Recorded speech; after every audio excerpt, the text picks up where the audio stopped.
నమస్కారం N24 news morning bulletin కి స్వాగతం. ముందుగా ముఖ్యాంశాలు చూద్దాం.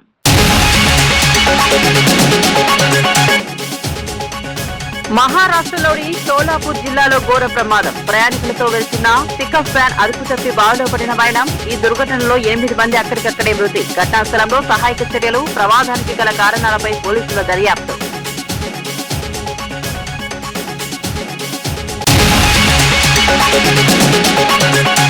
అమరావతి రాజధాని పనులు శరవేగంగా జరుగుతున్నాయన్న మంత్రి. పనులపై జరుగుతున్న విష ప్రచారాన్ని ఆపాలని హితవు.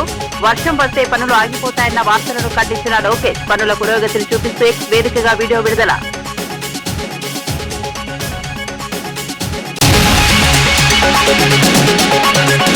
మీనాక్షి నటరాజన్ పై రేవంత్ కుట్ర అంటూ కేటీఆర్ వ్యాఖ్యలు. ఆమెకు రాజ్యసభ సీటు రాకుండా బీజేపీతో రేవంత్ కుమ్మక్కయ్యారని ఆరోపణ. కాంగ్రెస్ ప్రభుత్వం హామీల అమలులో పూర్తిగా విఫలమైందని విమర్శలు.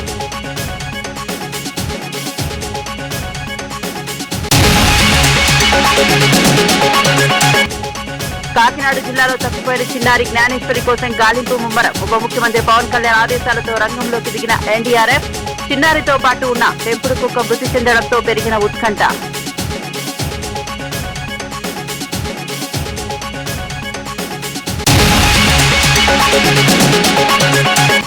దక్షిణ కోస్తాంధ్ర నుంచి తమిళనాడు వరకు విస్తరించిన అల్పపీడనం. ఏపీలోని పలు జిల్లాలకు వర్ష సూచన జారీ. కొన్ని జిల్లాల్లో ఉరుములతో కూడిన మోస్తారు వర్షాలు.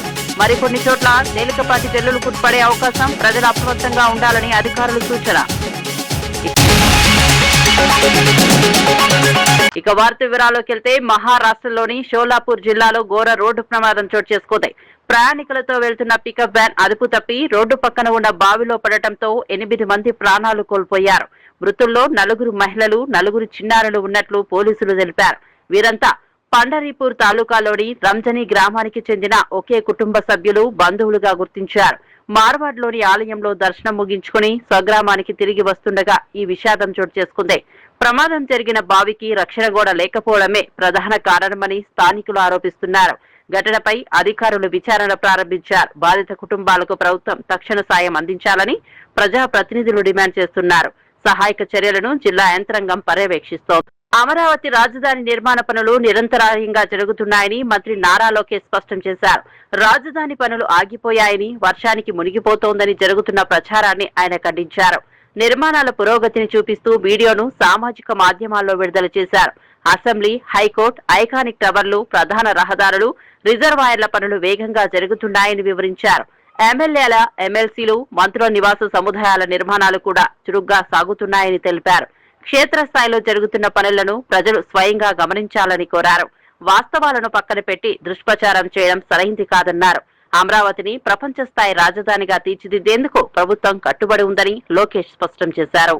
సారీ బ్రో, ఏమనుకోవద్దు. అమరావతిలో పనులు అస్సలు ఆగడం లేదు. వర్షం పడితే చాలు పరిగెత్తుకొచ్చి అమరావతి మునిగిందంటూ ట్రోల్ చేసే మీ కష్టాన్ని గుర్తించి ఈ రోజు ఎలాగైనా మీకు హెల్ప్ చేద్దామని ట్రై చేశాం. కానీ ఏం చేద్దాం, అన్ని సైట్లలో పనులు ముమ్మరంగా జరుగుతున్నాయి. ఐకానిక్ టవర్స్ పనులు, అసెంబ్లీ పనులు, హైకోర్టు పనులు, రోడ్లు, రిజర్వాయర్లు, ఎల్పీఎస్ ప్లాట్ల పనులు, ఎమ్మెల్యే ఎమ్మెల్సీ టవర్లు, ఏఎస్ టవర్లు, సెక్రటరీ బంగళాలు, GO towers, NGO towers, group D towers, Happinest, minister బంగళాలు. వర్షం పడిందని ఏ పని ఆగలేదు. అర్థమైందా బ్రో? Amaravati is unstoppable. ఇకనైనా మీ విష ప్రచారాలు కట్టిపెట్టండి. జై అమరావతి, జై ఆంధ్రప్రదేశ్. వర్షాల నేపథ్యంలో అధికారులు మరింత అప్రమత్తంగా వ్యవహరించాలని తెలంగాణ ముఖ్యమంత్రి రేవంత్ రెడ్డి ఆదేశించారు. జూన్ 1న జరిగిన సమీక్షలో ముందస్తు సూచనలు ఇచ్చినా కొందరు అధికారులు సరిగా స్పందించలేదని అసంతృప్తి వ్యక్తం చేశారు. వర్షాల సమయంలో ఫీడ్లో లేకపోయే అధికారులపై కఠిన చర్యలు తీసుకుంటామని హెచ్చరించారు. అవసరమైతే తానే స్వయంగా రోడ్లపైకి వచ్చి పరిస్థితులను సమీక్షిస్తానని చెప్పారు. మానవ తప్పిదాల వల్ల ప్రజలు ఇబ్బందులు పడితే సహించబోమన్నారు. ప్రకృతి విపత్తుల సమయంలో అన్ని శాఖలు సమన్వయంతో పనిచేయాలని సూచించారు. ప్రజల ప్రాణాలు, ఆస్తులను రక్షించడం ప్రభుత్వ ప్రధాన బాధ్యత అని పేర్కొన్నారు. అత్యవసర పరిస్థితిలో వేగంగా స్పందించే వ్యవస్థను మరింత బలోపేతం చేయాలని అధికారులకు దిశానిర్దేశం చేశారు. ముఖ్యమంత్రి రేవంత్ రెడ్డిపై బీఆర్ఎస్ వర్కింగ్ ప్రెసిడెంట్ కేటీఆర్ తీవ్ర ఆరోపణలు చేశారు. కాంగ్రెస్ నేత మీనాక్షి నటరాజన్ కు అన్యాయం జరిగేలా వ్యవహరించారని విమర్శించారు. మధ్యప్రదేశ్ నుంచి రాజ్యసభ అవకాశం లేకుండా అడ్డుకునేందుకు బీజేపీతో కుమ్మక్కయ్యారని ఆరోపించారు. మీనాక్షి నటరాజన్ కాంగ్రెస్ అధిష్టానానికి కొన్ని అంశాలపై ఫిర్యాదు చేయడంతోనే ఆమెపై తప్పుడు కేసులు పెట్టించారని అన్నారు. సొంత పార్టీ నేతలనే వెన్నుపోటు పొడిచే స్వభావం రేవంత్ రెడ్డిదని వ్యాఖ్యానించారు. ఖైరతాబాద్ కార్యకర్తల సమావేశంలో మాట్లాడిన కేటీఆర్ రాష్ట్ర రాజకీయాల్లో జరుగుతున్న పరిణామాలపై తీవ్ర విమర్శలు గుప్పించారు. కాంగ్రెస్ ప్రభుత్వం ఈ వ్యవహారంపై సమాధానం చెప్పాలని డిమాండ్ చేశారు. నిరుద్యోగ భృతి ఇస్తా అన్నాడు. మరి సంవత్సరానికి ఎంత ఇవ్వాలి? 4,000 నెలకు చొప్పున 50,000, 48,000 రౌండ్ చేస్తే 50,000. 5 ఏళ్ళకి ఎంత అవుతుంది? 2,50,000. మరి సగం టైం అయింది. ఎంత ఇవ్వాలి ఇప్పటికీ? ఒక్కనికన్నా ఇచ్చిండా? ఇక మా ఆడబిడ్డలకు వాగ్దానం చేసిండు.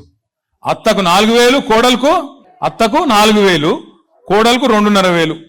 మరి 2,500 నెలకంటే 12 నెలలకు ఎంత అవుతుంది? 30,000 అంటే 5 ఏళ్ళకి ఎంత ఇవ్వాలి? 1,50,000 ఇవ్వాలి. ఇప్పటికి ఎంత రావాలి? 75,000 రావాలి. వచ్చినాయి వాళ్ళకన్నా 75,000? నేను ఇవ్వాలి. అందుకే ఖైరతాబాద్ నియోజకవర్గం మా తమ్ముళ్ళు, మా అన్నలు, మా అక్కలు, చెల్లెల సమక్షంలో చెప్తున్నా, రేవంత్ రెడ్డి నువ్వు చెప్తున్నావు కదా 1 కోటి మంది మహిళల్ని కోటీశ్వరులు చేస్తా అంటుండు రేవంత్ రెడ్డి. నువ్వు కోటీశ్వరులు చేసుడు దేవుడు ఎరుగు. లక్షాధికారులు చేయరాబాయి, నువ్వు ముందైతే లక్షాధికారులు చేయి. చెప్పినావు కదా ఒక్కొక్కరికి 1,50,000 ఇస్తా అని చెప్పింది కదా ఆడబిడ్డలకు. నువ్వు 1,50,000 రూపాయలు కింద 1 కోటి మంది ఆడబిడ్డలకు ఇస్తే నేను రాజీనామా చేసి పోతా అని చెప్పి రేవంత్ రెడ్డి గారికి నేను చెప్తా ఉన్నా. నీ బాధ ఏంది? ఆయన బాధల్లో మన పదవులు కావాలనే కదా, మనం ఉండదు రాజకీయంలో, మనం పక్కకోవాలనే కదా. నువ్వు 1 కోటి మంది ఆడబిడ్డలకు బాకీతో సహా పోయిన 2.5 సంవత్సరాలు, వచ్చే 2.5 సంవత్సరాలు ఒక్కొక్కలకు 1,50,000 చెప్పున మొత్తం అందరికీ ఆడబిడ్డలకు నేను రాజీనామా చేస్తా. అట్లాగే మా తమ్ముళ్ళకు చెప్పినావు కదా 4,000 రూపాయలు ఇస్తా నిరుద్యోగ భృతి అని. పోయిన 2.5 సంవత్సరాలు, వచ్చే 2.5 సంవత్సరాలు మొత్తం కలిపి 4,000 చొప్పున 40 లక్షల మంది మా తమ్ముళ్లకు, చెల్లెలకి తప్పకుండా రాజకీయమే వదిలేస్తా అని చెప్పి కూడా నేను నీకు విజ్ఞప్తి చేస్తా ఉన్నా. ఎందుకు చెప్తున్నా అంటే మోచేతికి బెల్లం పెట్టిండు, ఆగం చేసిండు, పోయి కుర్చీలో కూర్చున్నాడు. హైదరాబాదులు, ఖైరతాబాదులు మీరు నమ్మలే. హైదరాబాద్లో ఒక్కడు కూడా కాంగ్రెస్ నమ్మలే. ఒక్క సీటు కూడా ఇయ్యలే మీరు కాంగ్రెస్. మీరెవరైనా నాగేందర్ కోటేసినారు? నాగేందర్కి వేయలే, కేసీఆర్కి వేసారు మీరంతా, మాకు తెలుసు. నాగేందర్ చూసి ఓటెత్తే మొత్తం నాకేస్తాడు, తెలియదా మనకు? నాకేసిండు అన్నట్టే. అట్లే జరిగింది. కానీ కేసీఆర్ గెలవాలి కదా. ఈయన సకటోడు కాకపోయినా కేసీఆర్ గారు ముఖ్యమంత్రి అవుతారు కదా ఎమ్మెల్యే గెలిస్తే అని చెప్పి ఓటేసిరు. సరే ఆయన వేయండు, రేవంత్ రెడ్డి సంకల కూర్చున్నాడు, ఇవాళ పెద్ద పెద్ద మాటలు చెప్తున్నాడు. నేను ఒకటే మిమ్మల్ని అందరినీ ప్రార్థించేది, మిమ్మల్ని అందరినీ కోరేది, ఖైరతాబాద్లో 2 సార్లు గులాబీ జెండా ఎగిరేసినాం. 2018లో, 2023లో శ్రీనివాస్ యాదవ్ గారు చెప్పినట్టు మళ్ళీ 2028లో కూడా ఎగిరేద్దామా? పక్కానా? పక్కా అంటే మా లేడీస్ కూడా గట్టిగా చెప్పాలి, పక్కానా? కాకినాడ జిల్లాలో అదృశ్యమైన 2 ఏళ్ల చిన్నారి శుంకర జ్ఞానేశ్వరి కోసం గాలింపు చర్యలు మరింత ముమ్మరమయ్యాయి. ఉప ముఖ్యమంత్రి పవన్ కళ్యాణ్ ఆదేశాల మేరకు జాతీయ విపత్తు స్పందన దళం, ఎన్డీఆర్ఎఫ్ బృందాలు కూడా రంగంలోకి దిగాయి. ఇప్పటికే ఎన్డీఆర్ఎఫ్, పోలీసులు, అటవీ, రెవెన్యూ, అగ్నిమాపక శాఖలకు చెందిన 400 మందికి పైగా సిబ్బంది గాలింపు చేపడుతున్నారు. తుని మండలం సిహెచ్ అగ్రహారంలోని పామాయిల్ తోటలో జూన్ 6వ తేదీన చిన్నారి అదృశ్యమైంది. కేసులో కీలకంగా భావించిన పెంపుడు కుక్క మృతి చెందడంతో మిస్టరీ మరింత జటిలంగా మారింది. కుక్కకు జీపీఎస్ ట్రాక్టర్ అమర్చి గాలింపు చేపట్టినా ఆశించిన ఫలితం రాలేదు. కుక్క మృతికి గల కారణాలను తెలుసుకునేందుకు పోస్టుమార్టం నిర్వహిస్తున్నారు. అంబర్పేట మహంకాళి అమ్మవారి ఆలయం ముందు రోడ్డు పనులను అడ్డుకోవడంపై కేంద్ర మంత్రి కిషన్ రెడ్డి తీవ్ర ఆగ్రహం వ్యక్తం చేశారు. మజ్లిస్ నాయకులు మట్టి కుప్పలు వేసి పనులు నిలిపివేస్తున్నారని ఆరోపించారు. అభివృద్ధి కోసం కేంద్ర ప్రభుత్వం 2.5 కోట్లు మంజూరు చేసినప్పటికీ రాజకీయ కారణాలతో పనులు జరగనివ్వడం సరికాదన్నారు. గతంలో బీఆర్ఎస్, ప్రస్తుతం కాంగ్రెస్ ప్రభుత్వం కూడా ఈ వ్యవహారంలో వత్తాసు పలుకుతోందని విమర్శించారు. ప్రజల సౌకర్యాల కోసం చేపట్టిన పనులను అడ్డుకోవడం అభివృద్ధికి ఆటంకమన్నారు. అవసరమైతే అంబర్పేట ప్రజల కోసం కరసేవ తరహాలో రోడ్డు సేవ కూడా చేపడతామని హెచ్చరించారు. సమస్యను వెంటనే పరిష్కరించాలని ప్రభుత్వాన్ని డిమాండ్ చేశారు. కాంగ్రెస్ పార్టీ ప్రభుత్వం ఉన్నప్పుడు కాంగ్రెస్ పార్టీ ప్రభుత్వాన్ని ఒప్పించి ఆ రోజు శాసనసభ్యుడిగా మన అంబర్పేటలో 5 సబ్ స్టేషన్స్ ఏర్పాటు చేశాం. ఇంకా 30 సంవత్సరాల వరకు కొత్త సబ్ స్టేషన్ మనకు అవసరం ఉండదు. ఆ రకంగా ముందు చూపుతో ఆ రకంగా 5 సబ్ స్టేషన్స్ ప్రారంభించుకున్నాం. అనేక రకాల పార్కులు, నూతన పార్కులు, అది బాగంబేర్పేటలో కానీ బర్కత్పూర్లో కానీ నూతన పార్కులు ఏర్పాటు చేసిన విషయాన్ని ఈ సందర్భంగా మనవిచేస్తా ఉన్నాను. అంతెందుకు, మనం ఈ హాల్ నుంచి బయటికి వెళ్తే కనిపించేది ఫ్లైఓవర్. 40 ఏళ్ల నుంచి చర్చ జరుగుతోంది ఈ ఫ్లైఓవర్ గురించి, 40 ఏళ్ల నుంచి. కానీ ఈరోజు భారతీయ జనతా పార్టీకి ఉన్నటువంటి నరేంద్ర మోడీ గారి ప్రభుత్వము 400 కోట్లు ఖర్చు పెట్టి అద్భుతంగా ఈ యొక్క అంబర్పేట ఫ్లైఓవర్ నిర్మాణం చేసిన విషయాన్ని మనం చేస్తా ఉన్నాను. అంతేకాకుండా ఎక్కడ లైబ్రరీ బిల్లు కట్టాలి. ఈ మధ్యలో కాచిగూడలో కానీ నల్లకుంటలో కానీ మన సొంత పక్కా బిల్డింగ్లు ఈరోజు లైబ్రరీల కోసం కట్టించిన విషయాన్ని ఈ సందర్భంగా మనం చేస్తా ఉన్నాను. అంతేకాకుండా అంగన్వాడీ స్కూల్ అభివృద్ధి, ఈరోజు బస్తీ దవాఖానాల అభివృద్ధి, బస్తీ దవాఖానాలు ఏవైతున్నాయో కేంద్ర ప్రభుత్వం వెల్నెస్ సెంటర్ డబ్బులు ఏవైతున్నాయో ఆ డబ్బుల ద్వారానే ఈరోజు మన అంబర్పేటలో కానీ హైదరాబాద్లో కానీ తెలంగాణలో కానీ బస్తీ దవాఖానాల అభివృద్ధి జరుగుతూ ఉన్నాయి. అంతేకాకుండా ఈరోజు శ్మశాన వాటికల అభివృద్ధి, అదే కాకుండా మరి ఈరోజు అనేక రకాలుగా ఇండ్ల నిర్మాణం. నేను ఒకటే అడుగుతా ఉన్నాను, మనం శాసనసభ్యుడిగా ఉన్నప్పుడు ఈరోజు గోల్నాకలో హౌసింగ్ స్కీమ్ కట్టాం, నల్లకుంటలో హౌసింగ్ స్కీమ్ కట్టాం, బాగంబర్పేటలో హౌసింగ్ స్కీమ్ కట్టాం. మరి బీఆర్ఎస్ పార్టీ కానీ ఇప్పుడు ఉన్నటువంటి కాంగ్రెస్ పార్టీ కానీ ఒక్క ఇల్లైనా వాళ్ళు కట్టారా అంబర్పేటలో చూపించాల్సిందిగా నేను కోరుతా ఉన్నాను. అంతేకాకుండా ఈరోజు పరిస్థితి ఏ రకంగా ఉందంటే మనమందరం ఆలోచన చేయాలి. అంబర్పేట మాంకాళి దేవాలయానికి ఎదురుగా మనం ఫ్లైఓవర్ కింద రోడ్డు వేస్తా ఉంటాం. ఖైరతాబాద్ నియోజకవర్గ బీఆర్ఎస్ కార్యకర్తలకు మాజీ మంత్రి తలసాని శ్రీనివాస్ యాదవ్ భరోసా ఇచ్చారు. ఎలాంటి పరిస్థితుల్లోనూ అధైర్యపడాల్సిన అవసరం లేదని అన్నారు. ప్రతి కార్యకర్తకు పార్టీ నాయకత్వం అండగా ఉంటుందని స్పష్టం చేశారు.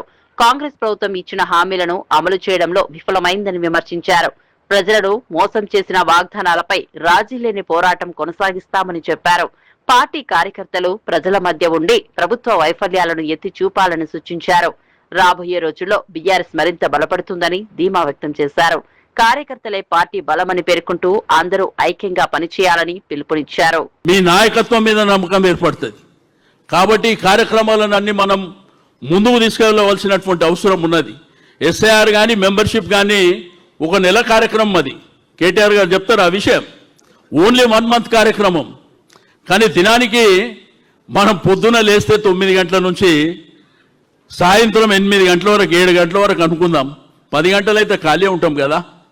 ఈ 10 గంటలలో మనం చేసేది ఏంటంటే తప్పకుండా చాలామంది అనుకుంటారు ఏంటంటే అరే నేను తెలంగాణ ఉద్యమంలో పనిచేసిన, తెలంగాణ కోసం పనిచేసిన, గులాబీ జెండా కోసం పనిచేసిన, కేసీఆర్ గారు 10 ఏళ్ళు ముఖ్యమంత్రి అయినరు, నాకు ఏ పదవి రాలేదు, నాకు ఏమి రాలేదు అని చెప్పి రకరకాలుగా కొంతమంది మాట్లాడుకుంటారు. అది వాస్తవం కావచ్చు, ఎందుకంటే ప్రభుత్వం కొత్తగా ఏర్పడినప్పుడు ప్రభుత్వానికి కూడా అనేకమైనటువంటి కార్యక్రమాలు ఎజెండాలు ఉంటాయి.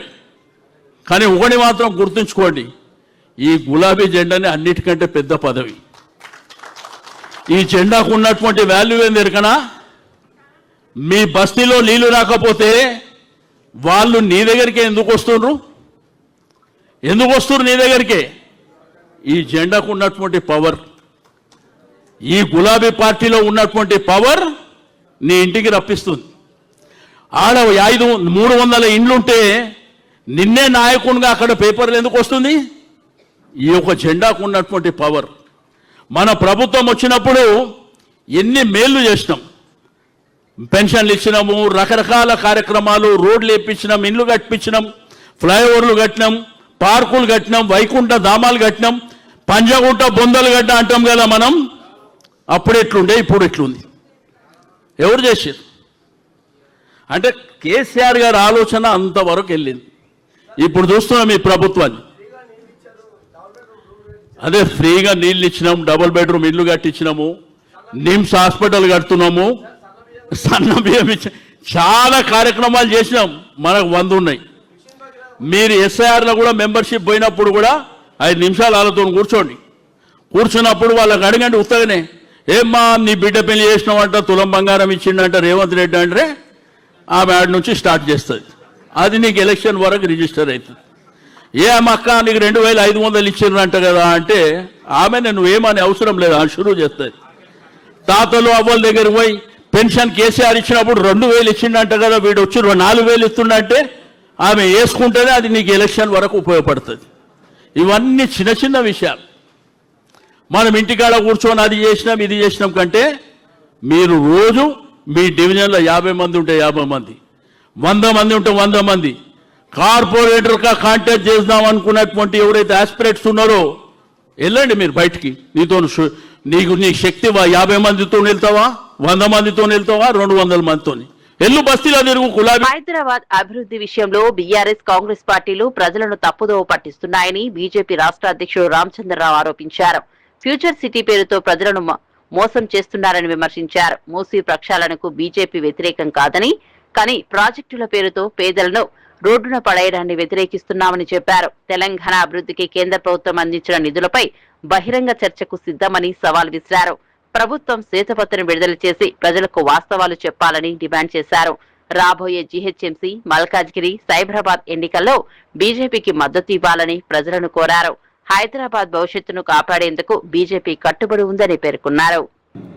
అంటే ఈ సగం కన్నా ఎక్కువ పండించినటువంటి ఓట్లని కేంద్ర ప్రభుత్వం ప్రొక్యూర్ చేసింది. ఈ రాష్ట్ర ప్రభుత్వం దానికి ఈరోజు వాళ్ళు దాని యొక్క క్రెడిట్ తీసుకుంటున్నారు. నేను రాష్ట్ర ప్రభుత్వాన్ని అడుగుతా ఉన్నాను, మీరు ధాన్య ఒక్క చివరి గింజ దాకా మీరు కొంటా రేవంత్ రెడ్డి గారు తెలంగాణ ప్రజలకు మీరు వాగ్దానం చేశారు.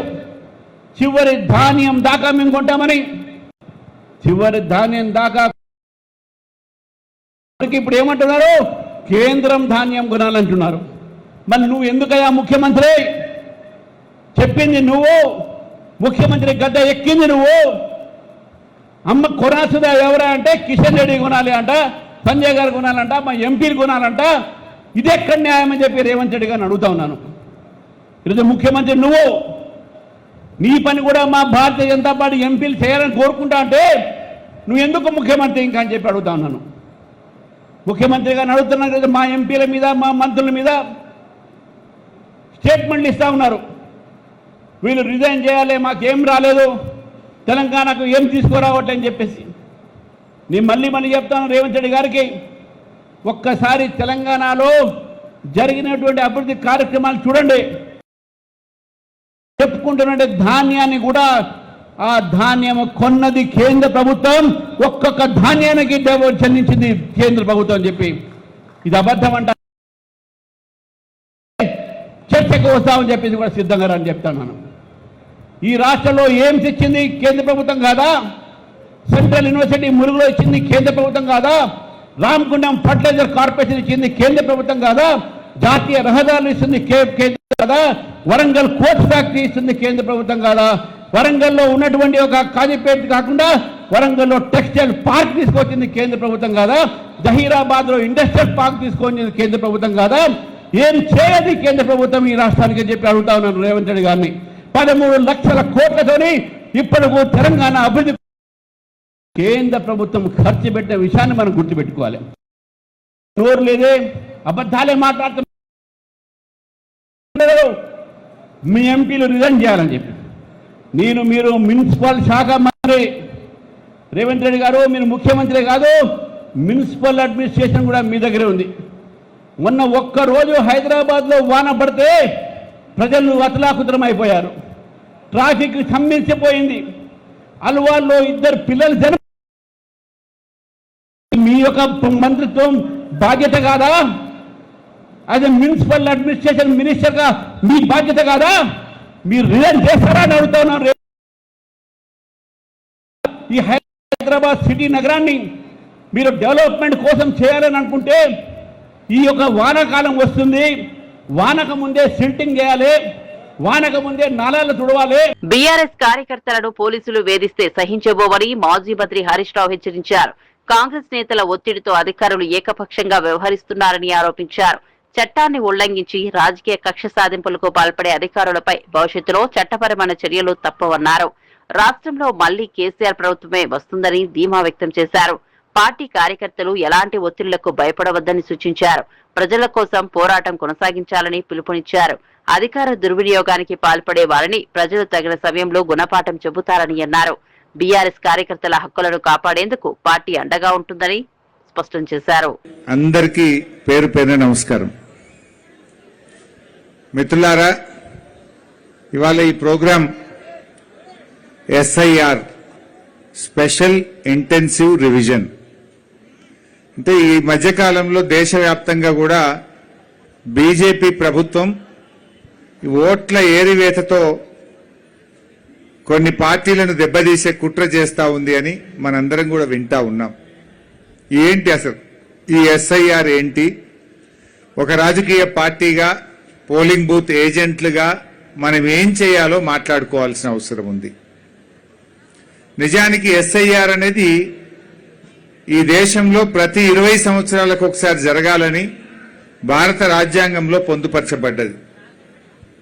ఇప్పటి వరకు 2 సార్లు SIR జరిగింది. 2002 చివరిసారి SIR జరిగింది. ఇప్పుడు 2026లో మళ్ళీ SIR ప్రారంభమైంది. మనం జాగ్రత్తగా పనిచేసుకుంటే ఏం కాదు. కొంచెం మన బూత్ లెవెల్ ఏజెంట్లు, ముఖ్యంగా హనుమకొండ, వరంగల్ లాంటి పట్టణాల్లోనే దీని పని ఎక్కువ ఉంటుంది. మీకు ఇంకా బాగా అర్థం కావడానికి నా నియోజకవర్గం సిద్దిపేటలో 5 మండలాలు ఉంటుంది, సిద్దిపేట పట్టణం ఉంటుంది. గ్రామాల్లో SIR కింద ఇప్పటికే ఫ్యామిలీ మ్యాపింగ్ 99% అయిపోయింది. సిద్దిపేట పట్టణానికి వచ్చేసరికి 62% దగ్గర ఆగిపోయింది, 62%. అసలు ఏంటి ఫ్యామిలీ మ్యాపింగ్ ఏంటి, SIR ఏంటి, బూత్ లెవెల్ ఏజెంట్ ఏం చేయాలి, మన పార్టీకి నష్టం జరగకుండా మనం ఎలా పనిచేయాలన్నదే ఈరోజు మనం మాట్లాడుకుంటున్నాం. మనకు హైదరాబాద్, వరంగల్, ఖమ్మం, సిద్దిపేట్ ఇవి కూడా మున్సిపాలిటీ ఎన్నికలు కూడా పెండింగ్ లో ఉన్నాయి. ఈ SIR లో మీరు ఎంత చురుకుగా పాల్గొంటే, ఎంత బాగా చేసుకుంటే రేపు గ్రేటర్ వరంగల్ కార్పొరేషన్ ఎన్నికల్లో కూడా మనకు అంత మేలు జరుగుతుంది, లాభం జరుగుతుంది. అందువల్ల మీరు చాలా యాక్టివ్గా ఉండాలి. కార్పొరేటర్లుగా పనిచేసిన వాళ్ళు కానీ, కార్పొరేటర్గా పోటీ చేయాలనుకుంటున్నటువంటి వాళ్ళు కానీ, క్రమశిక్షణ కలిగిన బూత్ లెవెల్ ఏజెంట్లుగా బాధ్యత తీసుకున్నటువంటి వాళ్ళు. ప్రధాని నరేంద్ర మోదీ 12 ఏళ్ల పాలనపై బీజేపీ ఓబీసీ మోర్చా జాతీయ అధ్యక్షుడు, రాజ్యసభ సభ్యుడు డాక్టర్ కె లక్ష్మణ్ ప్రశంసలు కురిపించారు. కాంగ్రెస్ యూపీఏ హయాంలో అవినీతి, కుటుంబ పాలన, కుంభకోణాలు రాజ్యమేలాయని విమర్శించారు. దేశ రాజకీయాల్లో సీటు చోరీకి నాంది పలికింది కూడా కాంగ్రెస్ నాయకత్వమేనని ఆరోపించారు. అయితే ప్రధాని మోదీ నాయకత్వంలో దేశంలో స్వచ్ఛమైన, పారదర్శకమైన పాలన సాగుతోందన్నారు. ఎలాంటి అవినీతి ఆరోపణలు లేకుండా అభివృద్ధి, సంక్షేమ కార్యక్రమాలు అమలవుతున్నాయని చెప్పారు. సాధారణ కుటుంబం నుంచి వచ్చిన వ్యక్తి దేశ ప్రధానమంత్రి కావడం ప్రతి భారతీయుడికి గర్వకారణమన్నారు. దేశాన్ని అభివృద్ధి చేసిన భారత్గా తీర్చిదిద్దేందుకు మోదీ నిరంతరం కృషి చేస్తున్నారని పేర్కొన్నారు. మోదీ దీర్ఘాయుష్తో దేశానికి మరింత కాలం సేవ చేయాలని ప్రజలు కోరుకుంటున్నారని తెలిపారు. అధిగమించిన వ్యక్తిగా అందరి మన్నను ఈరోజు పొందుతా ఉన్నారు. అంతేకాదు దేశంలోనే ఒక మొదటి నాయకుడు 12 సంవత్సరాలు ప్రధానమంత్రిగా, అంత పూర్వం 13 సంవత్సరాలు గుజరాత్ ముఖ్యమంత్రిగా, అంటే దాదాపు 25 సంవత్సరాలుగా విరామం లేకుండా ఎన్నికైనటువంటి ప్రజానాయకుడిగా వారు కొనసాగుతూ 8,900 రోజులు మరి ఉన్న 10వ తేదీ నాడు వారు అధిగమించారంటే ఇది దేశ చరిత్రలోనే మొదటి వ్యక్తి. అందులో గతంలో వారసత్వ రాజకీయాలకు కాంగ్రెస్ వారు తెరలేపితే ఎటువంటి ఫ్యామిలీ బ్యాక్గ్రౌండ్, రాజకీయ కుటుంబం నేపథ్యం లేని వ్యక్తిగా ఒక సామాన్య కుటుంబంలో వచ్చిన వ్యక్తి ఇవాళ ఈ రికార్డు సృష్టిస్తే కాంగ్రెస్ పార్టీ నాయకులు, ముఖ్యంగా మల్లికార్జున ఖర్గే గారు, నెహ్రూ గారు 1947 తర్వాత వారు ప్రధానమంత్రిగా కొనసాగుతూ ఉన్నారు. కాబట్టి నెహ్రూ రికార్డును అధిగమించలేని వ్యాఖ్యలు ఎవరైతే చేశారో మల్లికార్జున ఖర్గే గారు చాలా సీనియర్ నాయకులు. ఆ రోజు కాంగ్రెస్ పార్టీ స్వాతంత్రం వచ్చిన తర్వాత ఎవరు ఈ దేశానికి ప్రధానమంత్రిగా ఉంటే బాగుంటుందని చెప్పి ఆనాటి మరి కాంగ్రెస్ పార్టీ ప్రొవిన్షియల్ స్టేట్స్ నుంచి వారు పేరు కోసం ఆ రకంగా ప్రతిపాదన తీసుకొస్తే ఆ కాంగ్రెస్ పార్టీ ఉన్నటువంటి వివిధ ప్రావిన్స్ల యొక్క నాయకులు అందరూ కూడా దాదాపుగా సర్దార్ వల్లభాయ్ పటేలే ఈ దేశానికి మొదటి ప్రధానమంత్రి కావాలి, అప్పుడే దేశం. కేరళలోని ప్రసిద్ధ శబరిమల శ్రీ అయ్యప్ప స్వామి ఆలయం మిథున మాస పూజల కోసం భక్తులకు తెరుచుకుంది. పూజారులు ప్రత్యేక పూజా కార్యక్రమాల నడుమ ఆలయ తలుపులను తెరిచారు. ఆలయ పరిసర ప్రాంతాల్లో వర్షం కురుస్తున్నప్పటికీ పెద్ద సంఖ్యలో భక్తులు అయ్యప్ప స్వామి దర్శనం కోసం కొండపైకి చేరుకుంటున్నారు.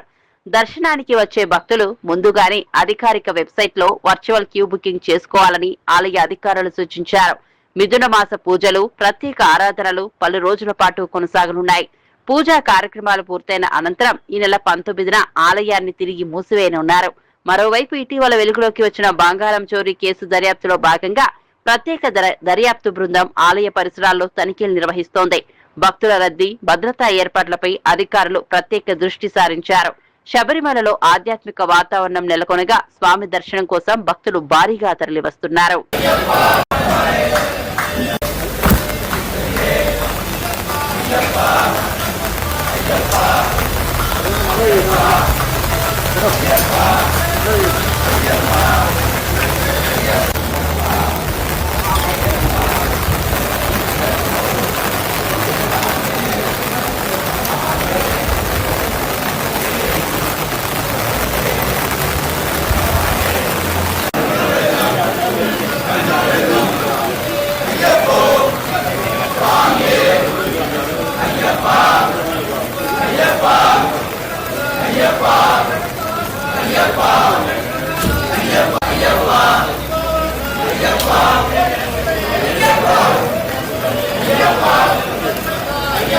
రామ్ చరణ్ నటిస్తున్న పెద్ద చిత్రంలోని item song lyrics, Janhvi Kapoor సన్నివేశాలపై వస్తున్న విమర్శలకు ప్రముఖ గేయ రచయిత అనంత శ్రీరామ్ ఘాటుగా స్పందించారు.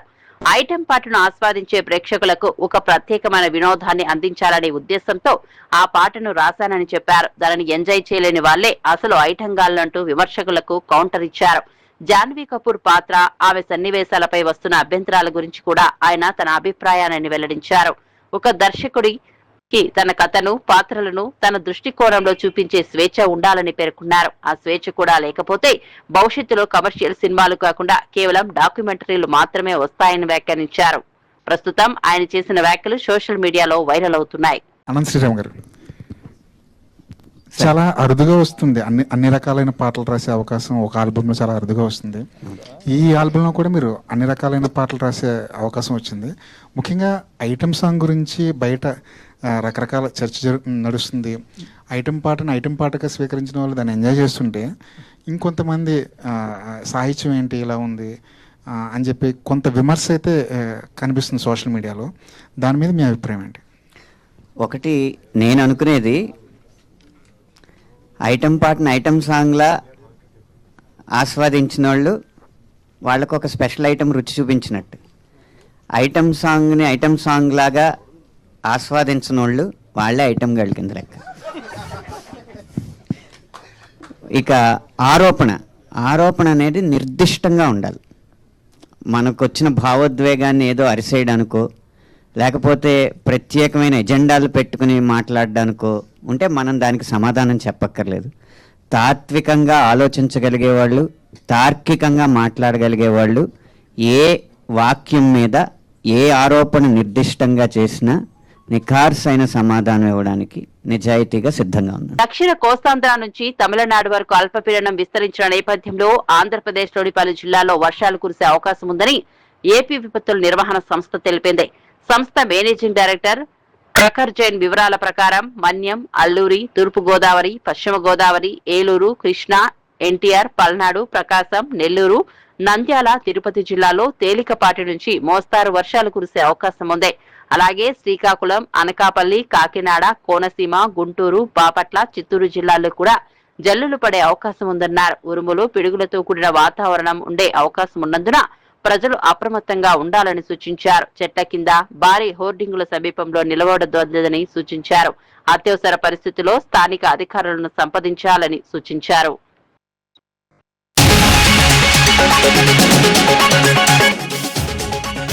మహారాష్ట్రలోని షోలాపూర్ జిల్లాలో ఘోర ప్రమాదం. ప్రయాణికులతో వెళ్తున్న పికప్ వ్యాన్ అదుపు తప్పి బావిలో పడిన వైనం. ఈ దుర్ఘటనలో 8 మంది అక్కడికక్కడే మృతి. ఘటనా స్థలంలో సహాయక చర్యలు, ప్రమాదానికి గల కారణాలపై పోలీసుల దర్యాప్తు.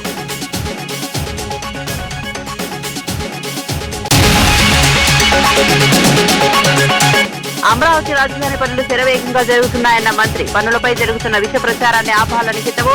వర్షం వస్తే పనులు ఆగిపోతాయన్న వార్తలను ఖండించిన లోకేష్. పనుల పురోగతిని చూపిస్తూ ఎక్స్ వేదికగా వీడియో విడుదల.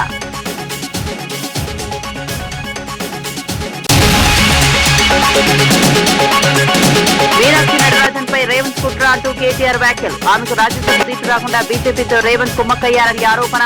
కాంగ్రెస్ ప్రభుత్వం హామీల అమలులో పూర్తిగా విఫలమైందని విమర్శలు.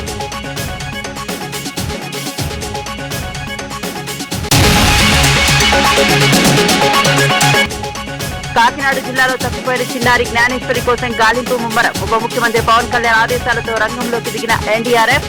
చిన్నారితో పాటు ఉన్న పెంపుడు కుక్క మృతి చెందడంతో పెరిగిన ఉత్కంఠ.